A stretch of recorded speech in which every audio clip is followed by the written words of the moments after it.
ধরবো কিভাবে? গভীর জঙ্গল। স্যার কিছু দেখতে পাই না, বাঁশ বাগানে পুরো অন্ধকার। এই দেখো, ওই পানকুপির মধ্যে ভিতর থেকে সরে গেছে। স্যার ওই দেখুন দুজন দুষ্কৃতী লুকিয়ে আছে পানগুপির মধ্যে। স্যার না যাবি, না যাবি, কোনো কালপিটকে পালিয়ে যেতে বাঁচতে দেবো না। সবাই কুইক!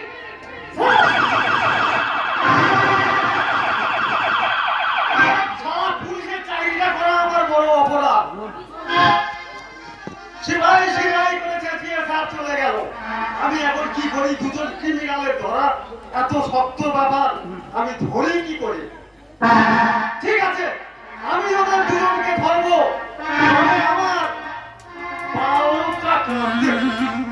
15 বছর ধরে চাকরি করছি, সারা সাহসের প্রশংসা আজকের আমি দেখিয়ে দেবো দুজন আসামিকে ধরে। তবে স্যার এ মাসের প্রমোশনটা একটু আমায় বাড়িয়ে দিও।